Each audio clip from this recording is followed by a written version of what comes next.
¿Por qué corre en los pasillos? Es peligroso. Tengo que llegar porque ya va a iniciar. Esto es De Humanos y Otros Bichos. Porque la salud es lo primero. ¡Empezamos!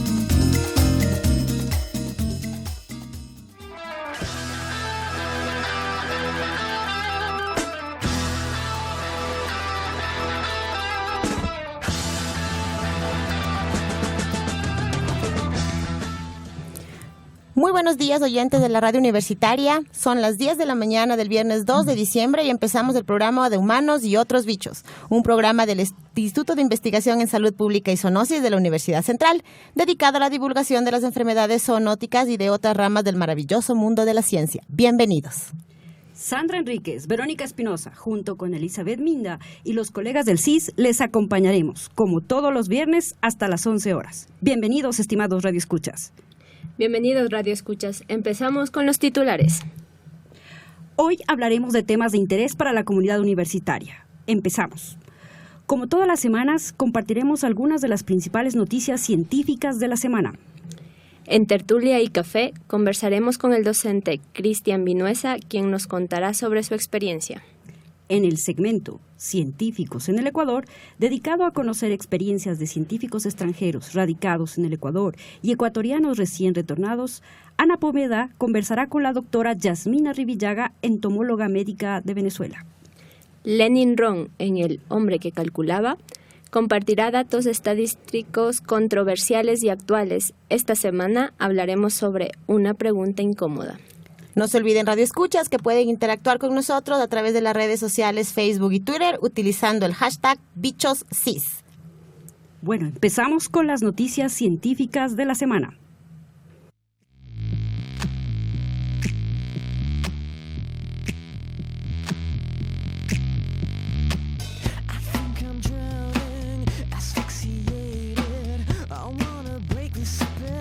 La primera noticia que tenemos el día de hoy es Albert Einstein publica la teoría general de la relatividad.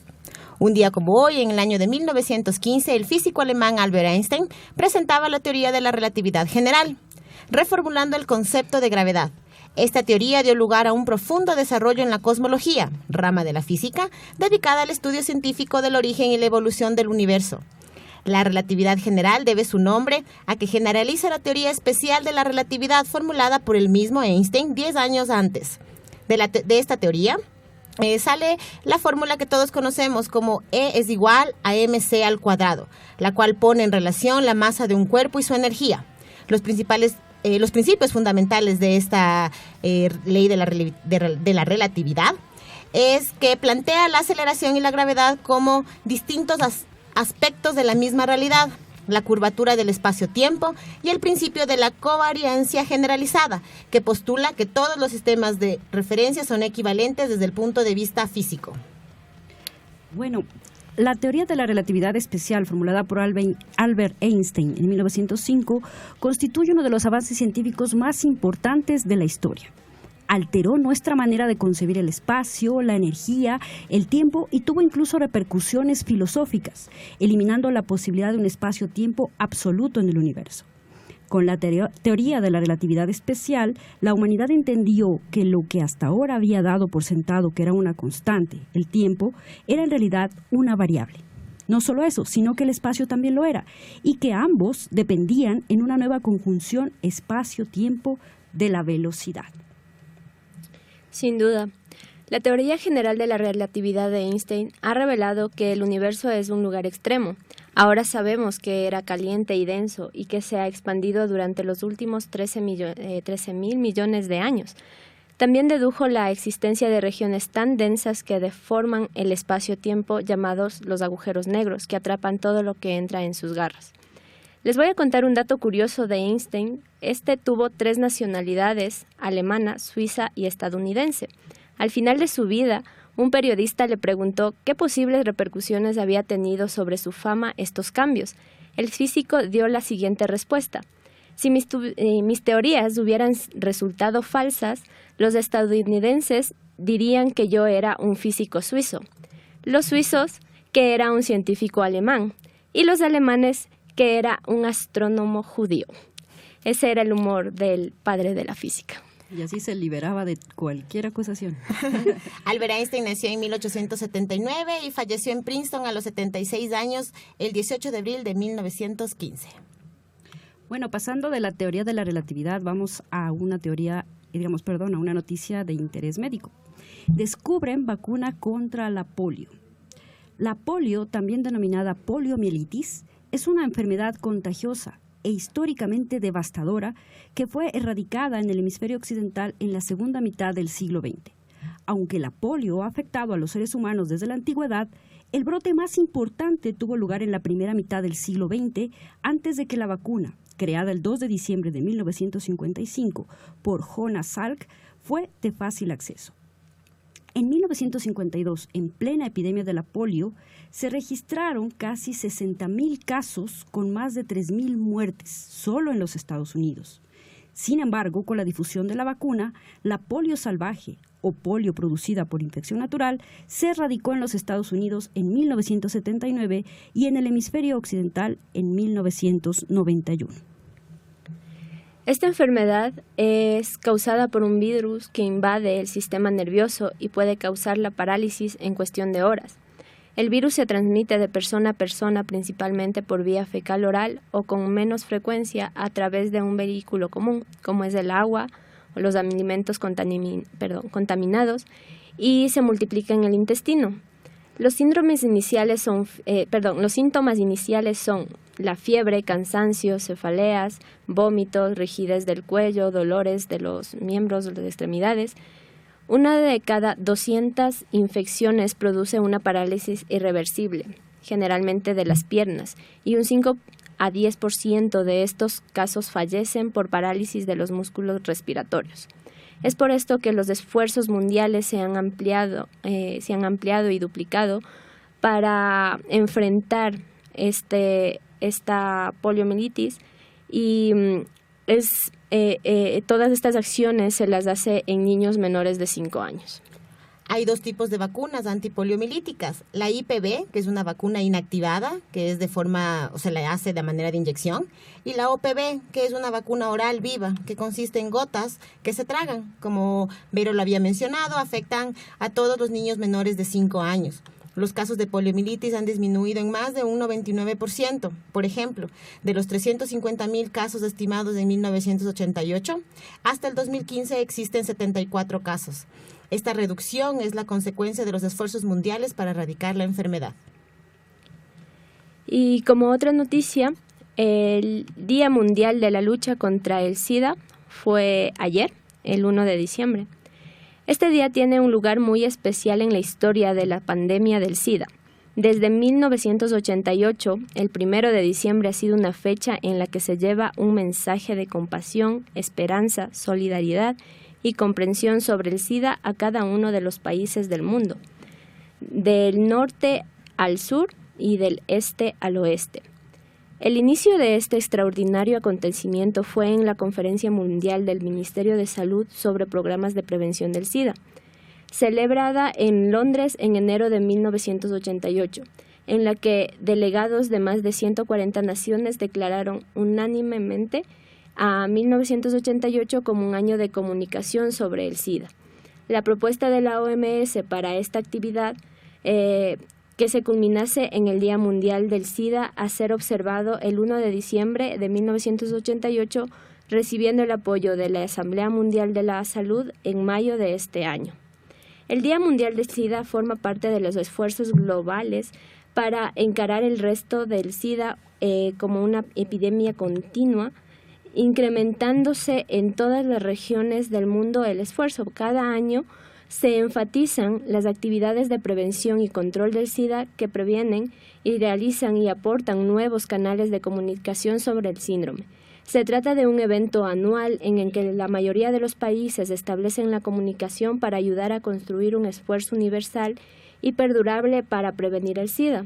Participan en ellos organismos gubernamentales de salud y organizaciones de la sociedad civil de lucha contra el SIDA, y cada año se elige un lema que debería ser una guía para el periodo de cada Día Mundial del SIDA, que se celebre el 1 de diciembre. El lema de este año fue Levantemos las manos por la prevención del VIH.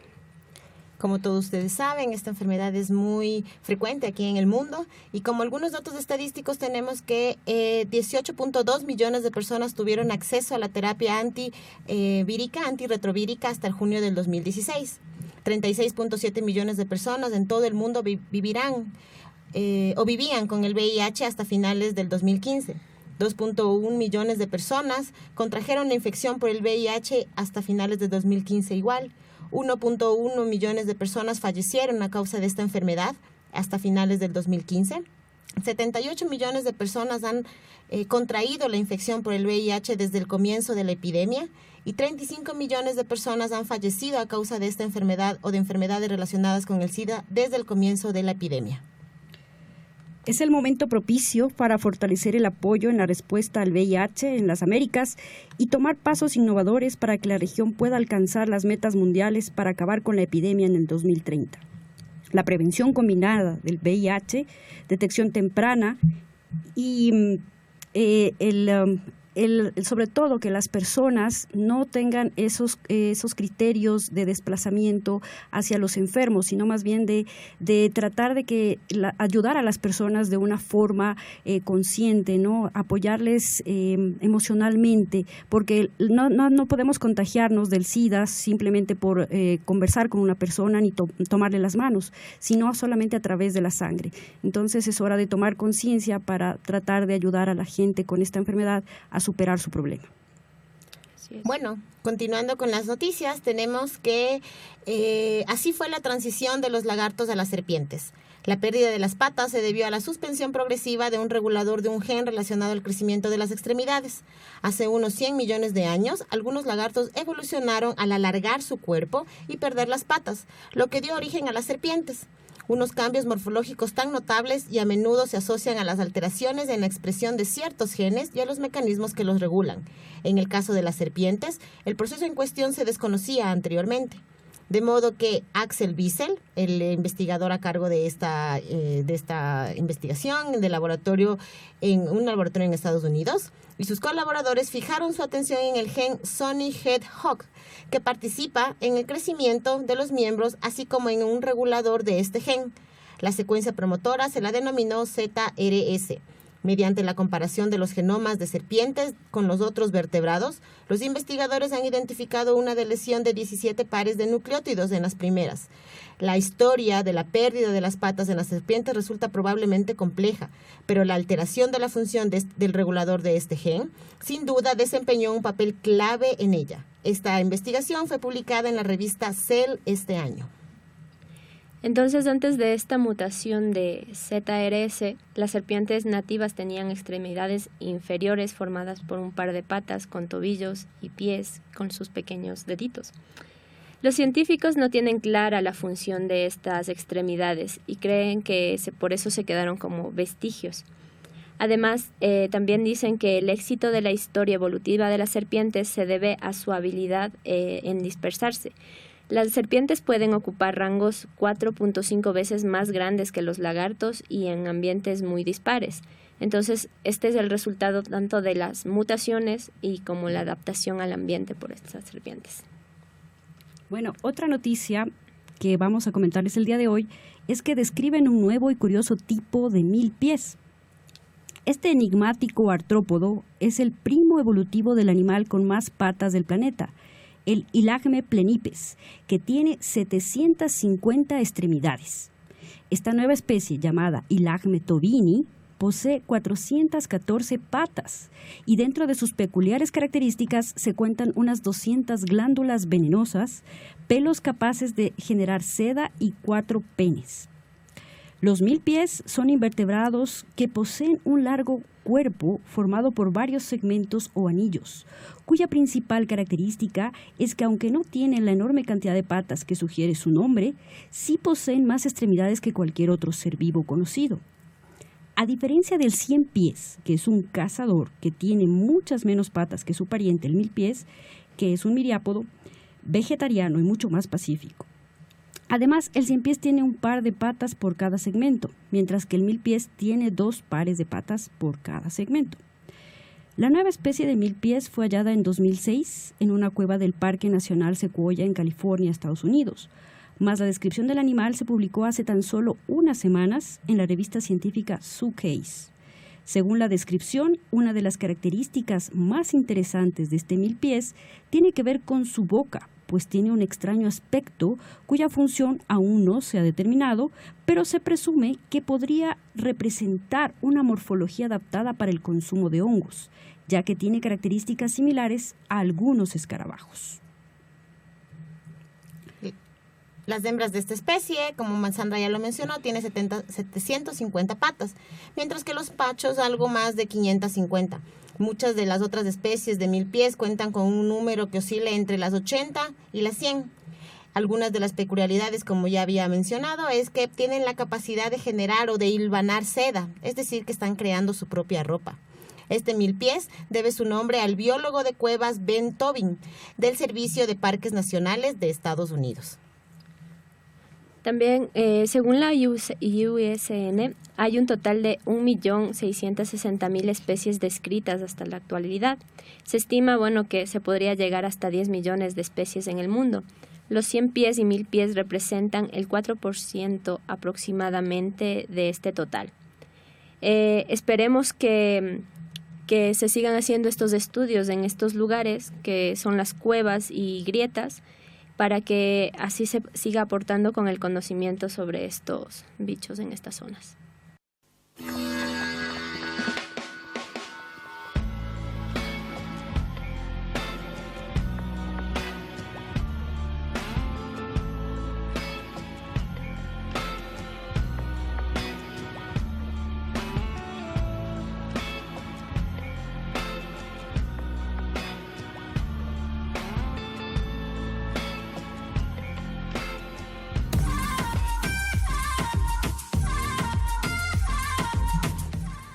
A continuación tenemos nuestro segmento Tertulia y Café. En esta ocasión nos acompaña Cristian Vinuesa, quien es candidato a PhD, coordinador de la Unidad de Investigación en Enfermedades Transmitidas por Alimentos y Resistencia a los Antimicrobianos, UNIETAR, docente e investigador de la Facultad de Ciencia de Medicina Veterinaria y Zootecnia de la Universidad Central.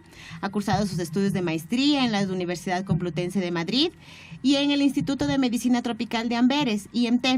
Sigue su doctorado en la Universidad de Gante y actualmente dirige varios proyectos de investigación que están enfocados a la tipificación molecular de patógenos alimentarios y sus resistencias a los antibióticos. Bienvenido, Cristian. Buenos días, Elizabeth. Buenos días con todos. Es un gusto estar en el programa con ustedes. Bueno, Cristian, cuéntanos de lo que acabamos de leer de tu reseña. Nos dice que trabajas con bacterias resistentes a antibióticos. ¿Qué es lo que haces con eso? Sí, nuestro grupo de investigación nos hemos dedicado los últimos 4 años a investigar, a aislar desde matrices alimenticias, específicamente desde la sector avícola, ciertas bacterias que son importantes para la salud pública. Y no solamente que las estamos aislando, sino que miramos qué tipo de resistencias a los antibióticos tienen esas bacterias. ¿Cómo llegaste a estudiar estas bacterias? ¿Qué te motivó? Una de las motivaciones de llevar a cabo este proyecto es justamente el desconocimiento que existe sobre esta temática en Ecuador y en Latinoamérica. Hay que tomar en cuenta que en todo el mundo las enfermedades transmitidas por alimentos son las más prevalentes, ¿sí? Mucho más allá de otras enfermedades infecciosas. ¿Qué tipo de enfermedades, por ejemplo, están relacionadas con alimentos? A ver, nosotros estamos trabajando con salmonelosis, que es de largo una de las enfermedades transmitidas por alimentos más importantes porque es la que causa más muertes en el mundo. Sí, estamos hablando de alrededor de 155,000 muertes al año. También trabajamos con otro patógeno que se llama Campylobacter, que produce campylobacteriosis. Este a su vez es el patógeno alimentario que más enfermedades causa en el mundo. Estamos hablando de alrededor de 100, unos reportes en 100, 90 millones de enfermedades al año en todo el mundo. Y aparte de eso también estamos trabajando con una bacteria que seguramente la conoce todo el mundo, que es el Escherichia coli, no por su poder patógeno, porque en realidad es un comensal que se encuentra en todos lados, sino más bien porque es una especie de biblioteca que guarda dentro de su genoma genes de resistencia que después se pueden transmitir a otras bacterias importantes. Entonces lo estudiamos como un organismo de control. Como tú sabes, pues esta radio la escuchan muchas personas del común vivir, digámoslo así. Entonces, ¿qué nos puedes explicar tú, por ejemplo, cómo se pueden transmitir este tipo de enfermedades? La salmonelosis, que tú nos decías que es una de las más prevalentes en el mundo. A ver, sobre esto también hay mucha información generada, sobre todo en países desarrollados. La salmonela es un comensal de todos los animales de sangre caliente. Estamos hablando de las salmonelas que nos interesan a nosotros, ¿no? Porque los animales de sangre fría también tienen muchas otras salmonelas, pero generalmente no provocan enfermedad en los seres humanos. No son patógenos para los humanos. Generalmente. Sin embargo, los animales de sangre caliente sí, o sea, especialmente a las aves, por ejemplo, que tienen una temperatura basal, una temperatura corporal de 42 grados más o menos, en donde salmonela se desarrolla muy bien, está viviendo feliz, se reproduce bastante rápido. Sí, pero si bajamos la temperatura de los humanos, por ejemplo, que está en 7 grados centígrados, también salmonela puede sobrevivir en esta temperatura. Entonces, el tema de investigación con respecto a salmonelosis está mediado también por ciertas normativas a nivel nacional e internacional que son importantes de señalar. Por ejemplo, nuestras normas nacionales, normas INE, tienen 0 tolerancia con salmonela, y eso es a nivel mundial también. Es decir, que si un alimento tiene una célula de salmonela, simplemente no es apto para consumo humano, ¿sí? Normalmente. No se lo puede consumir no para se nada. lo debería de consumir. Al contrario de otras bacterias, ¿no? Por ejemplo, Escherichia coli hay un límite de 1000 bacterias por gramo, así que en el cual todavía se podría pensar que los alimentos se pueden consumir. Pero con salmonela, con que encontremos una, ya es prohibitivo consumir. ¿Por qué? Porque existe mucha patogenicidad a los serotipos de salmonela. Últimamente se ha escuchado mucho esto de las resistencias bacterianas, y no solo me parece que aparecen en las bacterias o en los microorganismos que se pueden transmitir alimentariamente, sino en el humano uno ya puede encontrar multiresistencias. ¿Qué es lo que pasa con salmonela, con Campylobacter, con Escherichia coli, por ejemplo? ¿También presentan estas resistencias? Claro, justamente uno de los problemas más graves con las enfermedades transmitidas por alimentos son las resistencias que se están encontrando, ¿no? Porque, por ejemplo, salmonela o Campylobacter en teoría no necesitan tratamiento. O sea, uno le da una salmonelosis no paratífica, se llaman estas, que no pertenecen a un serotipo específico, que es salmonela TIFI, esta sí es muy peligrosa, pero el resto de salmonelas normalmente la OMS dice que no necesitan tratamiento. Es decir, que uno debería de reposar, dejar que pase, tener una terapia de fluidos, y en una persona inmunocompetente eso pasa sin ningún problema. Ahora, el riesgo hablando ya de esto, son los grupos susceptibles, ¿no? Es decir, niños menores de 5 años, personas de la tercera edad, personas con inmunosupresión, personas enfermas. Entonces ahí puede haber un problema en donde ya se necesite tener unas terapias más agresivas. Pero volviendo al tema de las resistencias antimicrobianas, el tema es que justamente cuando se dan estas reacciones muy fuertes en estos grupos susceptibles, puede ser necesario el uso de antibióticos. Y si es que nuestras bacterias son multiresistentes, son muy resistentes a los antibióticos, esos tratamientos van a fallar. Sí, adicionalmente hay otra problemática con respecto a las resistencias a los antibióticos, y es que estas bacterias, que son hasta cierto punto inofensivas, pueden transmitir esos genes de resistencia a otras bacterias que sí son problemáticas, ¿no? Como la Klebsiella pneumoniae en hospitales. Que pueden producir infecciones mucho más graves. Pueden producir infecciones mucho más graves. Y a la hora de que no se pueden tratar esas infecciones, estamos hablando de problemas bastante graves. De hecho, hay algunas estadísticas, algunas proyecciones que mencionan que si no hacemos algo al respecto ya, en los próximos 30 años la humanidad se va a ver gravemente afectada por este tema. De hecho, se habla de una involución de la humanidad hacia las cavernas casi, ¿no? Es decir, una era... nosotros ahora estamos viendo una era post-antibióticos, ¿no es cierto? Se piensa que si seguimos al ritmo que vamos a llegar a una era pre-antibióticos. Es decir, que con una cortadura en el dedo, con una operación sencilla, Eso puede ser mortal. Una infección que ahora no causa absolutamente nada, podría llegar a fallecer una persona, ¿no? Entonces, estamos hablando de un retroceso bastante grande en la sociedad. O sea, bueno, Cris, tú mencionas que las bacterias están teniendo cada vez más resistencia a los antibióticos, pero también entiendo que están desarrollando antibióticos mucho más elevados o más evolucionados para actuar contra estas bacterias, ¿no es cierto? ¿Tú has hecho alguna prueba de estos antibióticos sobre las bacterias? ¿Tú nos podrías contar cuáles están teniendo menor efecto o mayor efecto sobre las bacterias? Sí, eso es muy interesante porque toda la historia de los antibióticos tiene su propia evolución, ¿no es cierto? Si nos acordamos de Alexander Fleming, el primer antibiótico que tuvo la humanidad fue la penicilina, ¿no es cierto? Ahora la penicilina ya se ha venido utilizando por algunas décadas y vemos que muchas bacterias son completamente resistentes, ya no sirve casi la penicilina. Y asimismo podríamos hablar de otros antibióticos como las sulfas, la tetraciclina y otros por el estilo, ¿sí?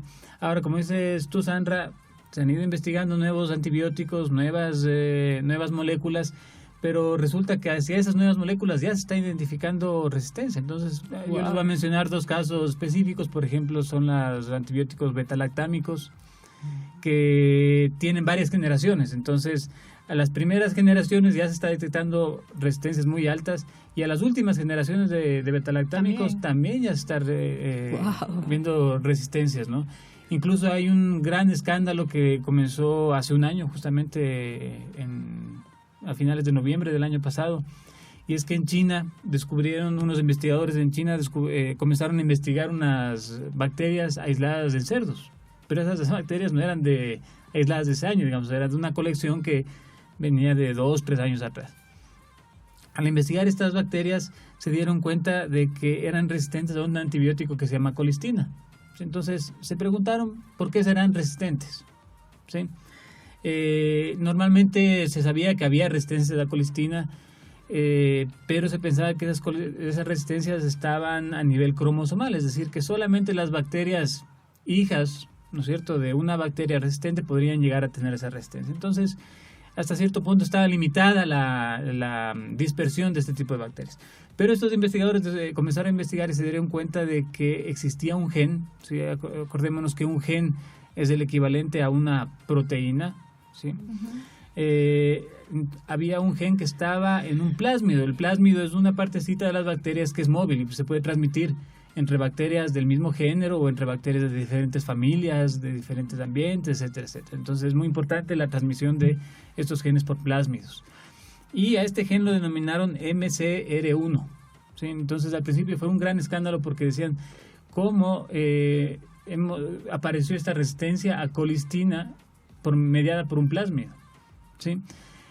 ¿Por qué colistina es importante? Porque es uno de los últimos recursos terapéuticos que se tienen en los hospitales para tratar infecciones causadas por no es algo común que se le da a una persona. No. Sí. Tú vas a una farmacia, normalmente creo yo, no deberías encontrar colistina, porque es un antibiótico que tiene algunas problemáticas, es nefrotóxico, por ejemplo, y necesita tener mucho cuidado hospitalario. Entonces, es una de las últimas terapias que se le puede dar a una persona que tiene bacterias multiresistentes. Y ya se identificó este gen.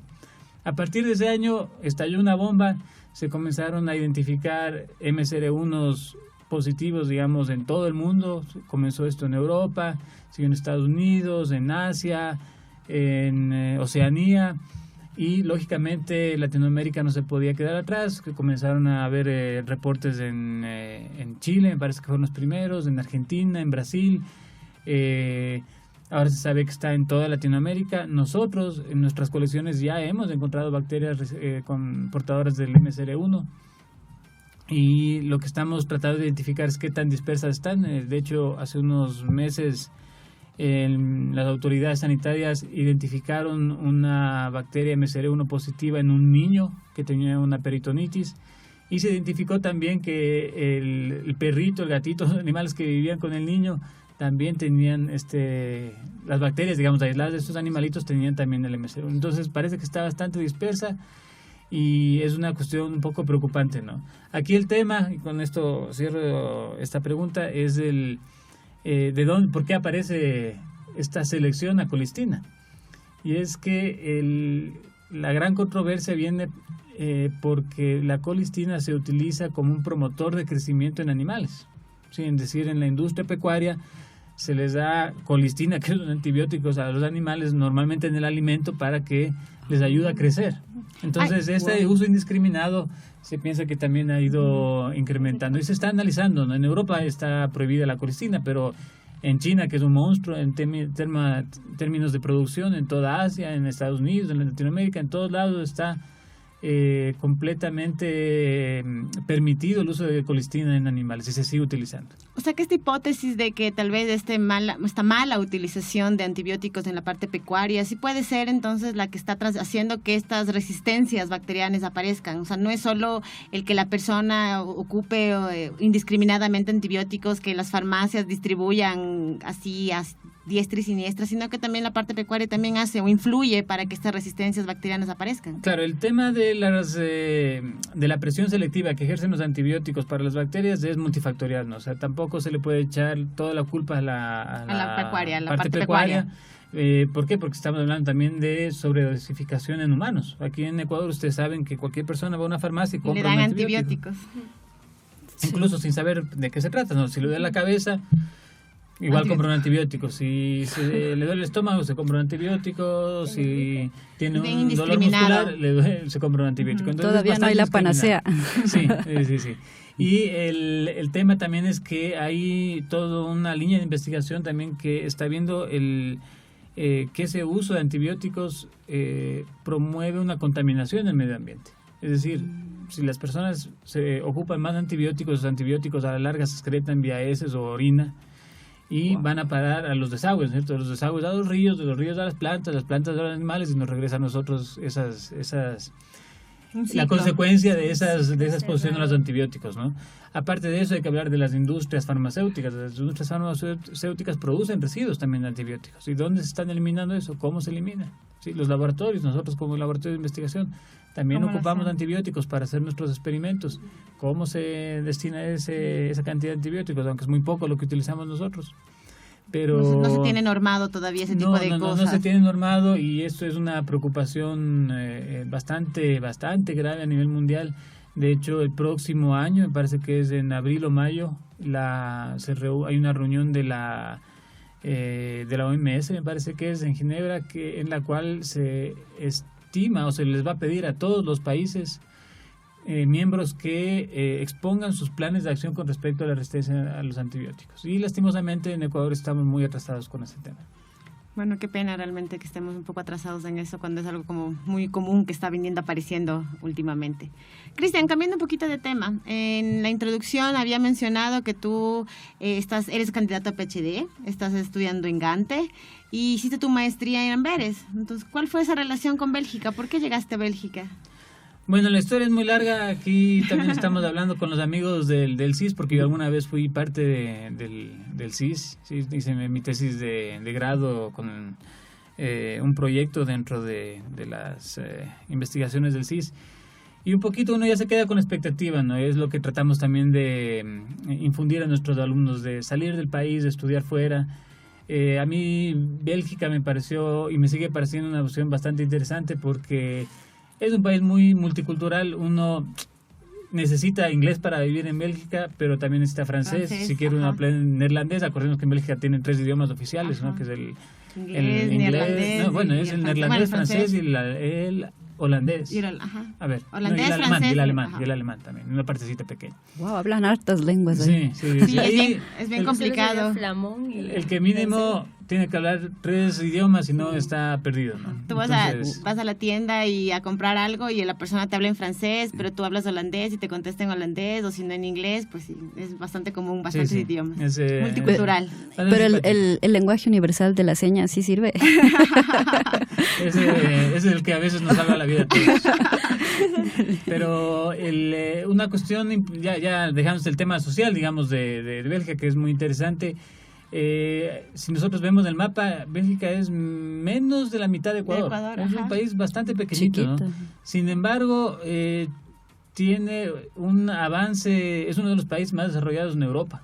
Sí, entonces, incluso dentro de Europa es uno de los países más desarrollados. Entonces, es simpático ver cómo ellos trabajan. Las universidades son inmensas, ¿no es cierto? Yo estudio en la Facultad de Veterinaria de la Universidad de Gante. Para darles una idea, la Facultad de Veterinaria yo creo que es más grande que la Universidad Central.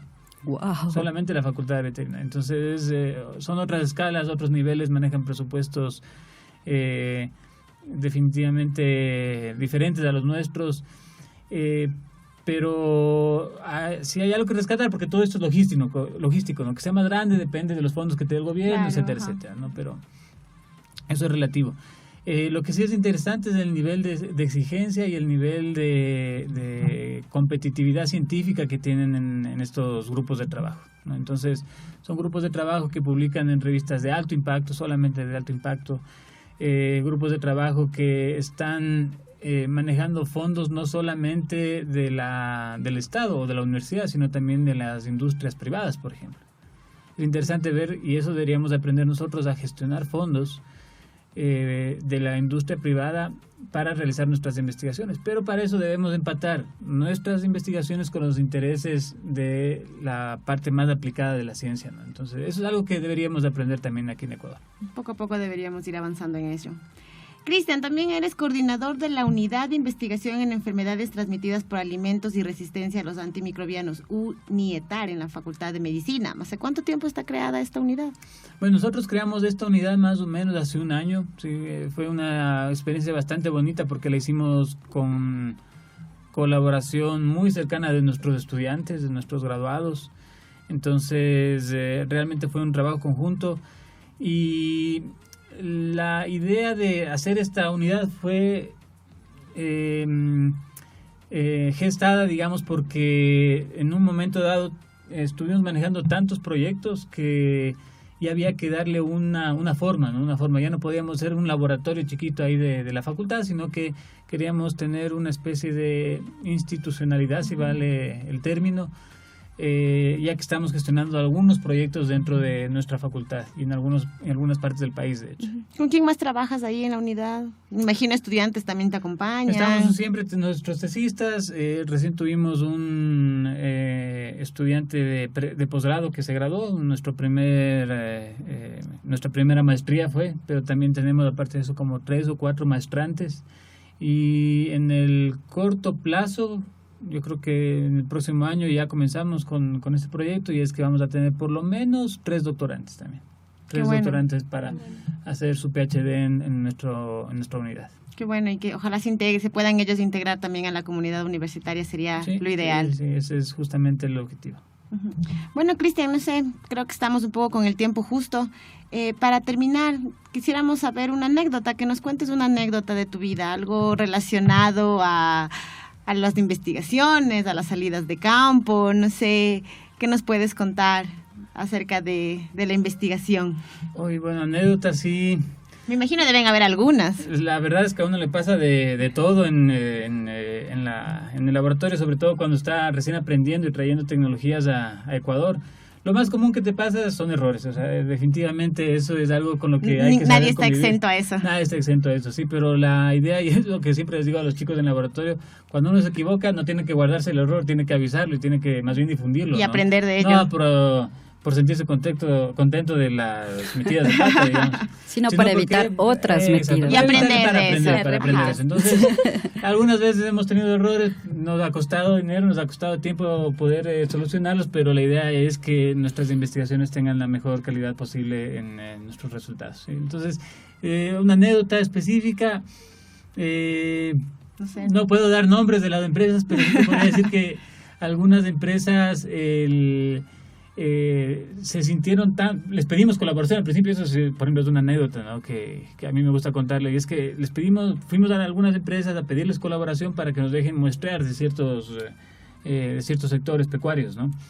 Entonces al principio era como que ellos nos hacían el favor y nosotros estábamos súper agradecidos, pero después al ver ellos nuestros resultados, en cambio nos comenzaron a pedir esos servicios a nosotros. Entonces, no sean malitos, denos haciendo esta cosa, esto, solucionen ese problema, y comenzaron a generarse unos vínculos más estrechos con las empresas privadas. Entonces, ha sido una bonita experiencia. Yo creo que también es una anécdota porque no pensábamos que iba a resultar así, pero ahora ya lo vemos como una parte integral de nuestro trabajo, y es trabajar de la mano con la empresa privada.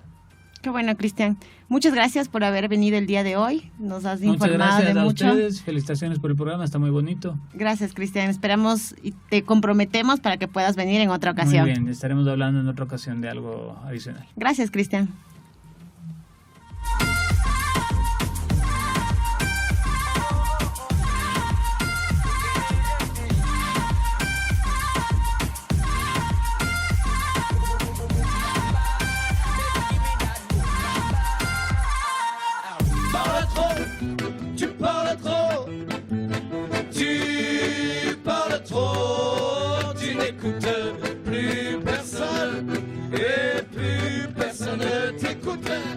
Bienvenidos a Científicos en el Ecuador, un espacio destinado a conocer las experiencias y primeras impresiones de científicos extranjeros o científicos nacionales que han regresado al Ecuador.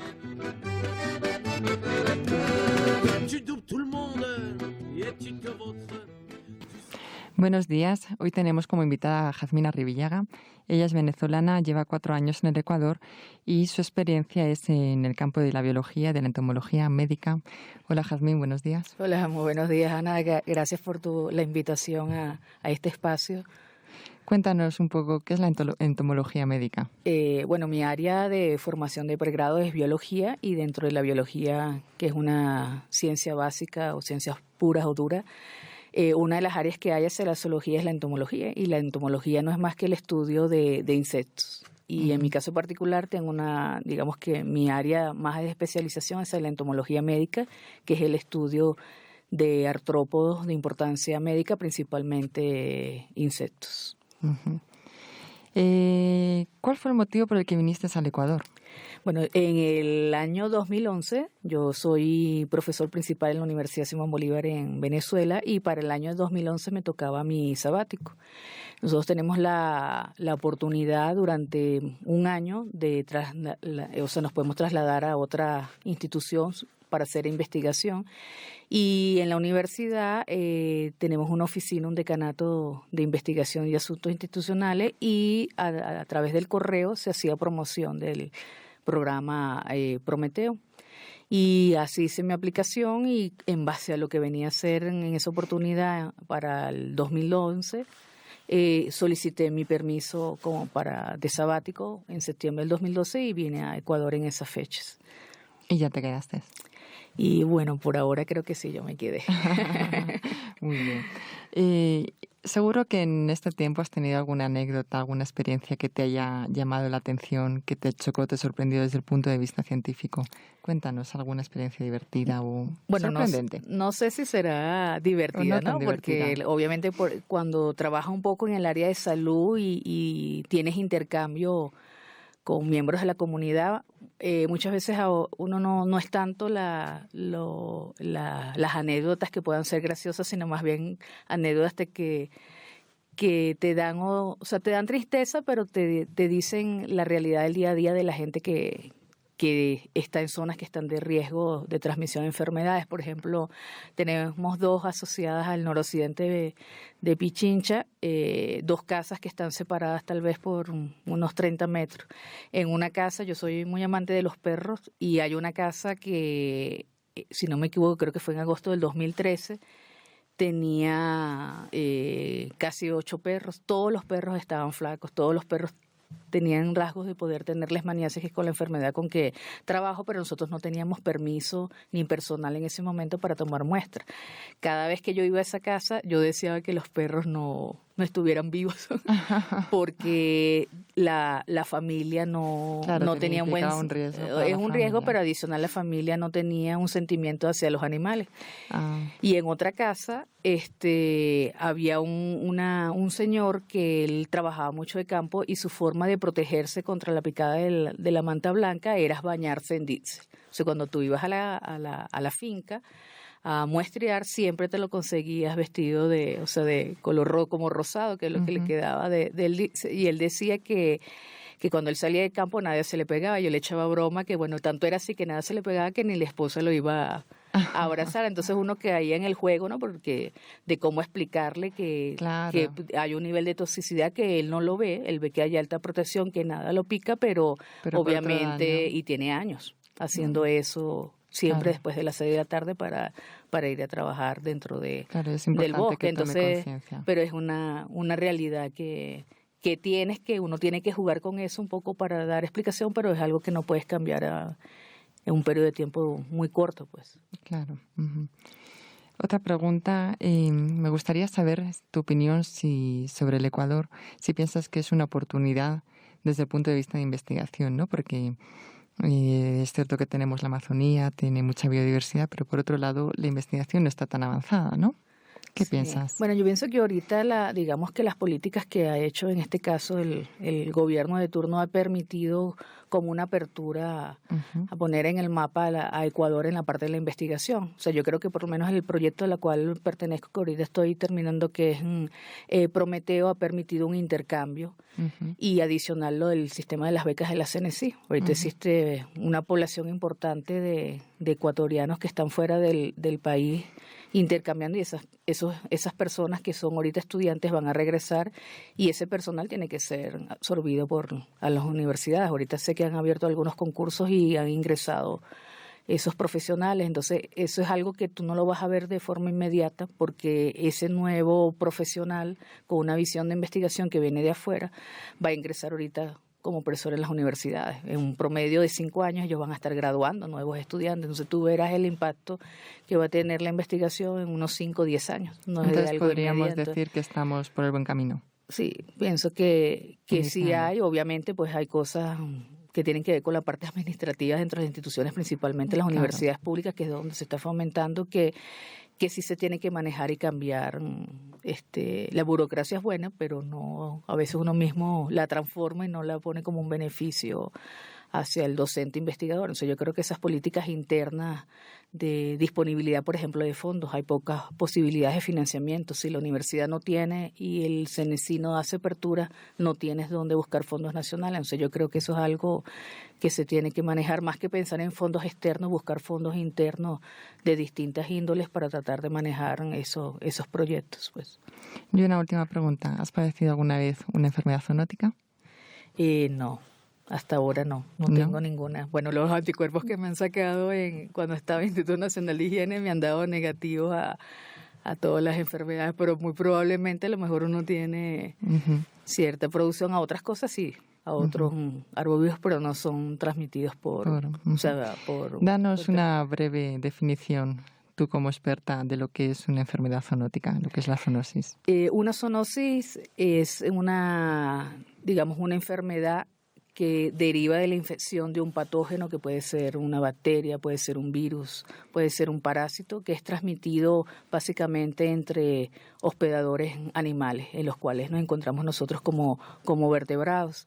Pero hay en unas áreas de medicina a veces la zoonosis es simplemente transmisión entre enfermedades entre animales, sea fauna silvestre o fauna doméstica, donde el hombre de forma tangencial puede enfermarse. Entonces hay en algunas áreas, sobre todo el área de veterinaria, se maneja mucho esa visión, pero como biólogo la zoonosis es transmisión entre animales en los cuales nosotros somos uno de los vertebrados más depredadores.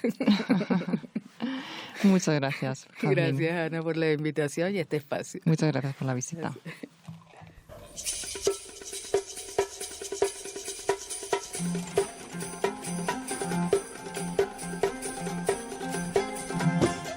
Bueno, y a continuación, el segmento El hombre que calcula, que nos va a hablar sobre una pregunta incómoda.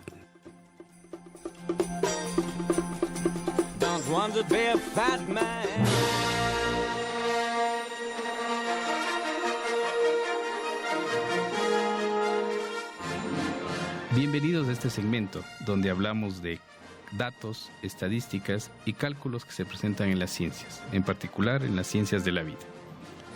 El tema de hoy se trata de realizar una pregunta, pero no cualquier pregunta. Una pregunta que sea delicada para una persona. Supongamos que queremos encuestar a un grupo de personas sobre un tema crítico, un tema delicado. Por ejemplo, podemos decir el consumo de droga, el inicio de relaciones sexuales, en fin, temas incómodos. Obviamente, si es que dejamos que las personas nos contesten libremente, podemos arruinar la validez de la encuesta porque simplemente muchas personas se verán tentadas a responder que no, dado que es una respuesta o una pregunta incómoda. Bien, ¿alguna vez alguna persona fue o diseñó un mecanismo el cual podría evitar el excesivo número de nos en las respuestas? Y el mecanismo consiste en lo siguiente. Digamos que ponemos en un cuarto oscuro a una persona y que entra para contestar la pregunta, pero previamente le decimos que puede lanzar una moneda. Si es que sale cara, él siempre va a contestar que sí. Y si le sale sello, él va a contestar con la verdad. De esta forma, por lo menos sabemos que tenemos un 50% de respuestas positivas, dado que la mitad de las veces la moneda saldrá cara. Si alguien dice que no, entonces es de esperar que una proporción de las respuestas sean verdaderas, o sea no, y otra proporción sea sí. De esta manera, entonces, uno puede evitar el sesgo en las encuestas. Este sistema permite evitar que una persona responda que no debido a una situación embarazosa. Las personas que conocen algo de probabilidad saben que si es que alguien lanza o la probabilidad de responder que sí en este experimento es que si sale cara, la probabilidad de que diga que sí cuando salió cara es 1, porque siempre esa es la regla de este juego. Si sale cara, la persona va a responder que sí. Pero si sale sello, la probabilidad de que responda que sí cuando sale sello es entonces el verdadero valor de el consumo o la respuesta verdadera a una actividad que se la considera embarazosa. De esta manera, entonces, el cálculo de la verdadera proporción de personas que fueron sometidas a una persona delicada no es otra cosa que 2 por la proporción de personas que respondieron que sí, menos 1. El dato. En el año 2016, el CONCEP reveló que el 0,5% de los encuestados en los colegios del Ecuador habían consumido algún tipo de droga. ¿Es verdad que será el 0,5%? ¿Fueron hechas estas estadísticas con esta metodología que aparentemente permite revelar la verdadera proporción? Les dejo con esa inquietud. Muchas gracias. Nos vemos en el siguiente programa.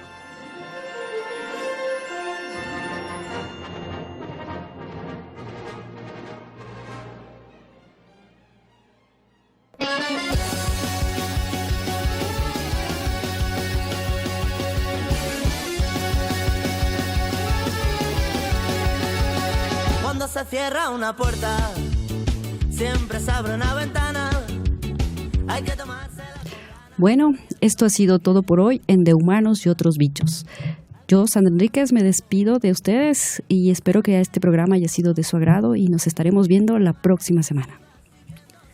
Que tengan un excelente fin de semana, Radio Escuchas, y también dar saludos al Museo Nacional de Ciencias Naturales que nos están escuchando en España y también en Valencia.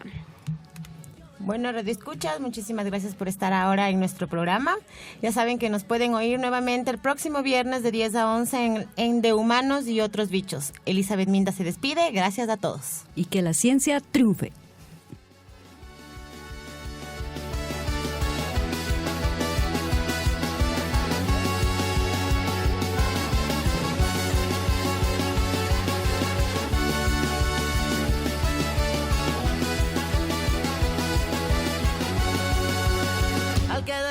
La suerte, toda esperanza de vida. De Humanos y Otros Bichos les espera en una próxima entrega. Porque la salud es lo primero. Recuerda, nos puedes escuchar el viernes de 10 a 11 de la mañana en www.uce.edu.es. Una producción de Radio Universitaria Online de la Universidad Central del Ecuador.